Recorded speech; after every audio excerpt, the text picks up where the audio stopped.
In the headlines, police kill one, arrest 6 others armed bandits in Zurmi, Gusau local government area of Zamfara state. Federal government implements no work, no pay policy against striking resident doctors. Private schools to reduce activities to cut costs over subsidy removal.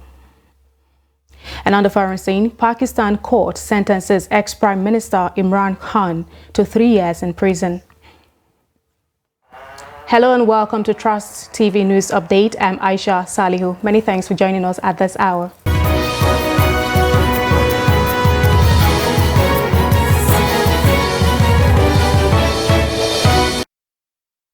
We begin the bulletin with a security story where the police in Zamfara state have repelled an armed bandits attack, killing one and leaving many others with gunshot wounds in Zurmi local government area of Zamfara state.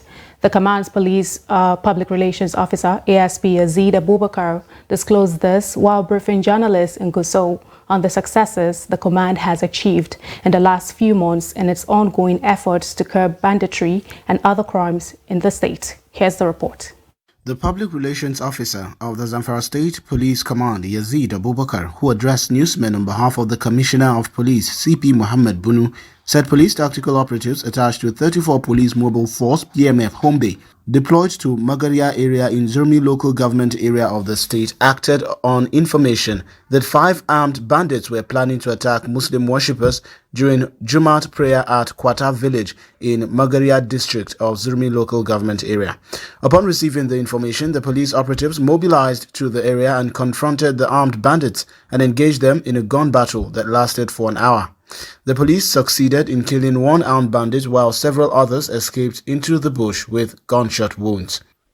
One of the bandits was neutralized while others escaped to the bush, spilling blood on the path. And the above-mentioned exhibits were recorded from them, were recovered from them. Effort is still on to arrest and prosecute the others. He also informed journalists that the police nabbed a suspected kidnapper and terrorist informant. According to him, the kidnapper in question has been attacking innocent residents in the Saminaka area of Gusau metropolis.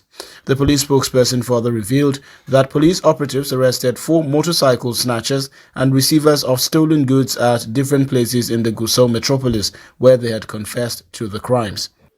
During the interrogation, the suspect confessed that she has been working with bandit kingpin Dankarami Boska as his informant and tasked her to monitor policemen at Zurmi division so as to attack the division.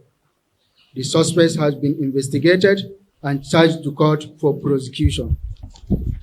The police recovered 2 AK-47 rifles, 4 rounds of 7.62 mm live ammunition, 1 Bajaj motorcycle, 2 Techno handsets containing terrorist GM numbers, 2 vehicles, a red-colored Golf with registration number GWA532BS and black Citroen car with registration number MKA97DH, among others.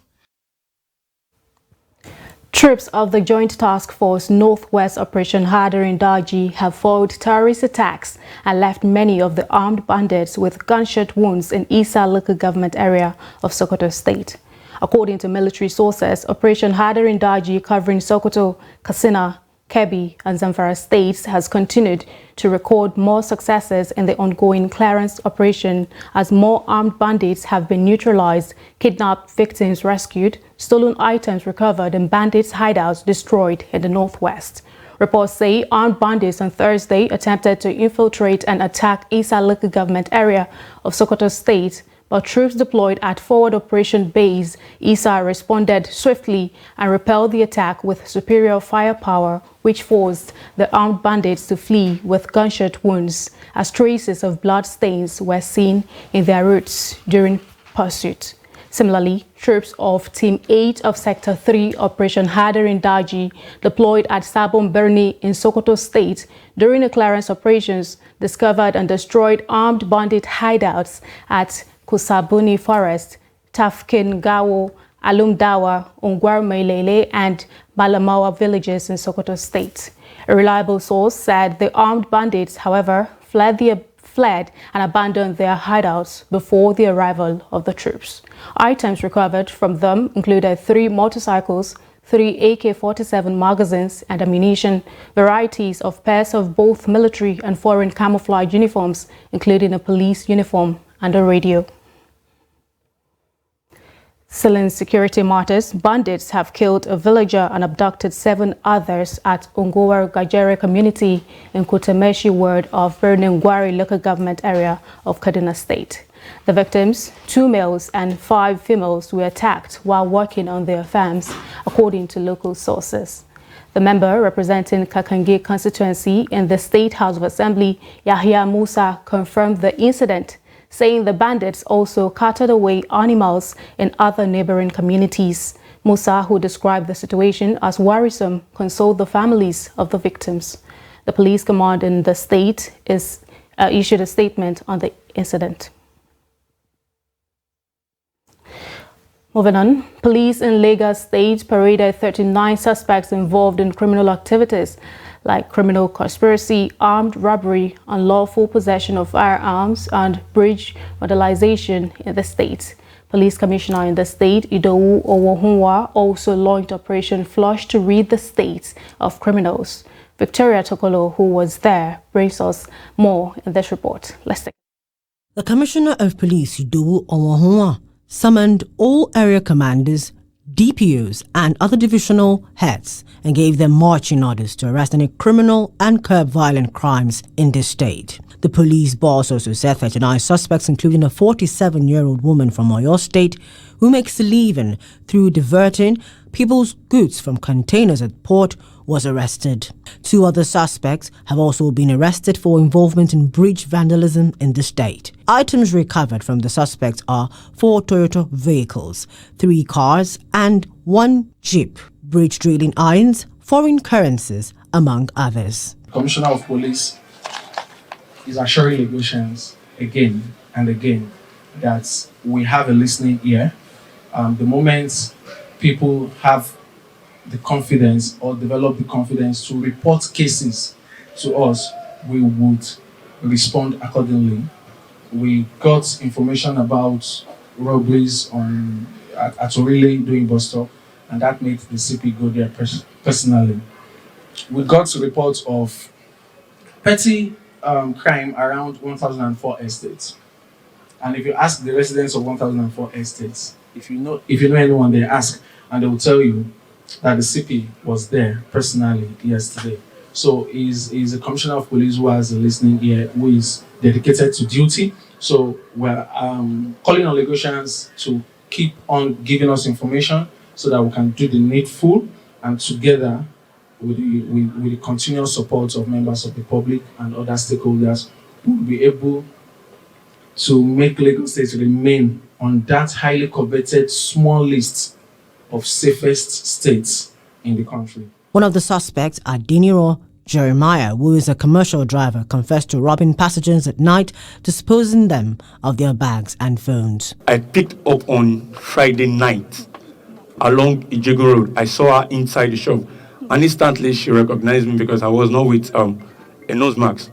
And she was like, it's the one. That was I was arrested and taken to Ikotun police station. Commissioner of Police Lagos State, Idowu, urged residents to be alert when using cabs not to fall victims of armed robbery, especially at night. And now the federal government on Friday ordered the immediate closure of all land borders with Niger Republic over the current political instability in that country. The policy, according to the Acting Comptroller General of the Nigeria Customs Service, Bashir Adewale, is in the best interest of both countries. Adewale, who was at Jibia border in Katsina to monitor the level of compliance, explained that the federal government has directed stakeholders in the border management to ensure total compliance. He said any meaningful trade in an atmosphere of insecurity and instability cannot flourish, noting that it was to avert such a situation that ECOWAS, through the authority of heads of states, took the decision to suspend and close all land borders with the Republic of Niger. According to him, the service has deployed officers and men attached to the Joint Operations Team to implement the policy across all borders. Now, away from security matters, the Federal Ministry of Health has commenced a no work, no pay policy against members of the Nigerian Association of Resident Doctors who are on a nationwide indefinite strike. This was contained in a letter dated 1st August 2023 and signed by the Director, Hospital Services, Andrew Noah, and addressed to Chief Medical Directors and Medical Directors of Federal Tertiary Hospitals. The letter directed the Chief Medical Directors and Medical Directors to maintain an attendance register of all residents willing to work and furnish the Ministry of such names on a monthly basis. The letter said various conciliatory meetings with the Federal Ministry of Health, Federal Ministry of Labor and Employment, and with government stakeholders, Secretary to the Government of the Federation and the National Assembly has proved abortive in getting NARD to call off their indefinite strike action. NARD had embarked on an indefinite strike on July 26th following the failure of the federal government to meet its demands. Still in health, breastfeeding as a practice has tremendous benefits for both nursing mothers and children. Medical experts say breastfeeding provides babies with ideal nutrition and supports child's growth and development, as well as guards against certain illnesses and diseases. Salis Lawal has the report.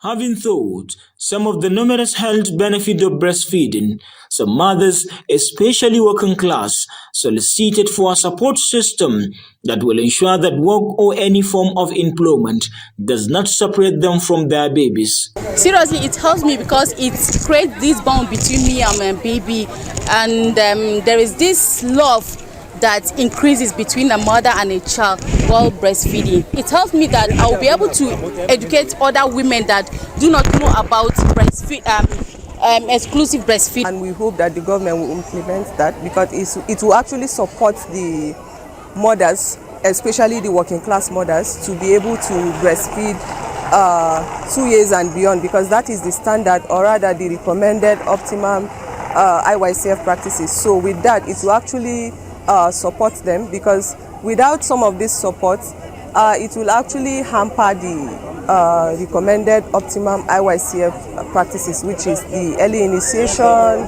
the exclusive breastfeeding, and the continuous breastfeeding with complementary feeding. To help protect babies against some short and long-term illnesses and diseases, stakeholders say they are committed toward providing the necessary support as well as promoting actions that can be taken to help ensure breastfeeding works for all women who work wherever they work. This has gone a long way in saying that this particular administration has a policy that is direct towards enhancing and improving the lives of women and children. In line with the theme of enabling breastfeeding, making a difference for working parents, we're able to use the event to draw attention of the appropriate authorities, both in the public and the private sector, on the need to create an enabling environment. And we saw the promises and the commitment on the part of the Adamawa State government by immediately directing the establishment of 3 creches within the State Secretariat complex, and all ministries, department, agencies to follow same and establish, to encourage our mothers who are working to continue to achieve the privacy and the safety and the convenience of a crèche in their workplace. Expert says breastfeed babies have a lower risk of asthma, obesity, type 1 diabetes, and sudden infant death syndrome, and they are also less likely to have ear infections and stomach bugs. Salis Lowan, Trust TV News, Yola. And now to measures employed to reduce the effect of the removal of fuel subsidy. The National Association of Proprietors of Private Schools has disclosed that they have concluded plans to reduce school activities that are not directly necessary to cut costs. The national president of NAPPS, Abayomi Otubela, who stated this in Abuja, said considering the hardship in the country caused by the fuel subsidy removal, schools would ensure only core curricular activities are focused on. The president also noted that an increase in fees is inevitable in order to ensure that schools don't run at a loss. You're watching the news update on Trust TV. Coming up shortly, we'll take a look at waste recycling as money spinner. Details of this story and more to come after the break. Don't go away. We'll be right back.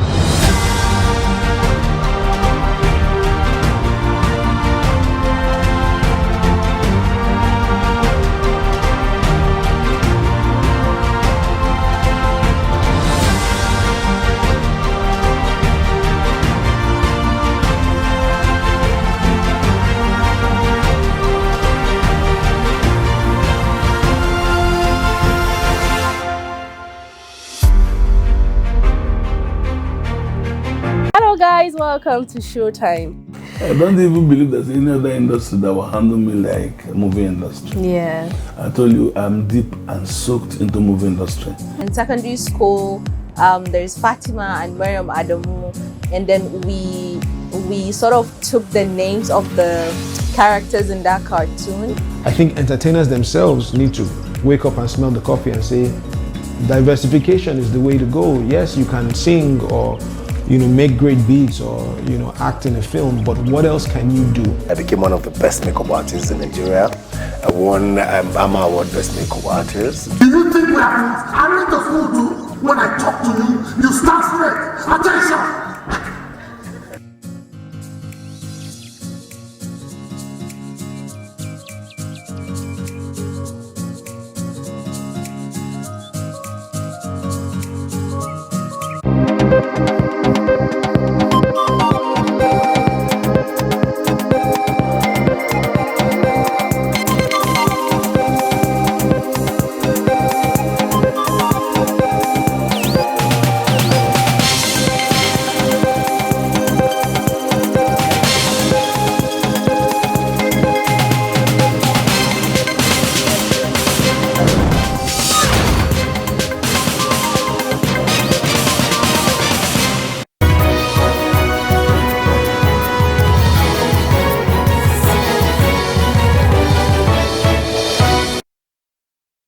Welcome back. If you're just joining us, this is a news update on Trust TV. Let's take a look at a recap of some of our major stories.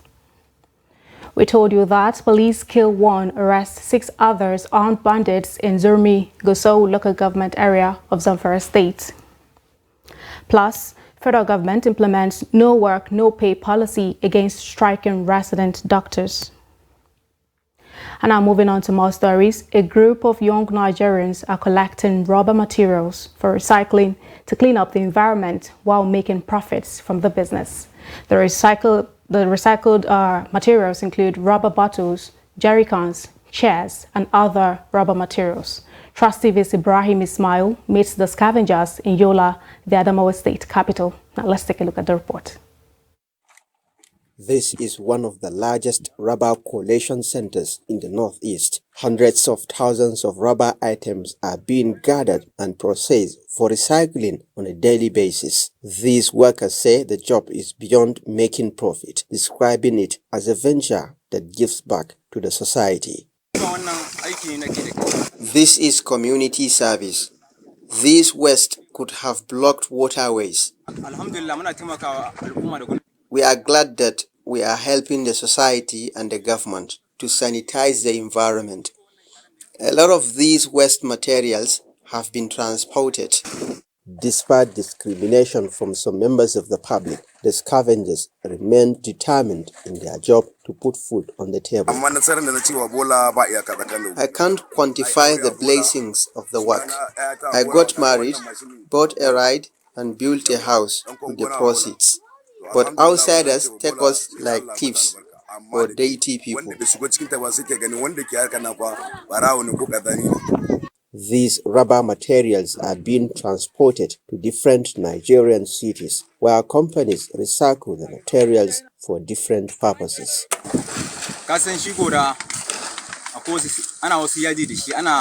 Textile materials and house interlock are created from the recycled rubber bottles. And a lot of things are created from the waste. The scavengers who depend on this endeavor to survive believe that there is dignity in labor and urge Nigerian youth to be self-reliant. Ibrahim Ismail, Trust TV News. The relentless and resilient nature of the Nigerian youth contributing their own quota to the development of the country. Now to business. The Naira on Friday appreciated against the dollar, exchanging at 743.07 Naira at the investors and exporters window. The Naira gained by 4.31% when compared with 776.50 Naira for which it exchanged for the dollar on Thursday. The open indicative rate closed at 782.28 Naira to the dollar on Friday. A spot exchange rate of 799 Naira to the dollar was the highest rate recorded within the day's trading before it settled at 743.7 Naira. The Naira sold for as low as 475 Naira to the dollar within the day's trading. A total of $121.08 million was traded at the investors and exporters window on Friday. And now away from Nigeria, police have arrested Pakistan's former Prime Minister Imran Khan in the eastern city of Lahore after a Pakistani trial court sentenced him to 3 years in prison for illegally selling state gifts. The 70-year-old cricketer turned politician was accused of misusing his premiership minister from 2018 to 2022 to buy and sell gifts and state possession that were recovered during visits abroad and worth more than 140 million Pakistani rupees. Khan's lawyer, Intezar Panjota, said police arrested Khan from his residence, adding that they are filing a petition against the decision in High Court.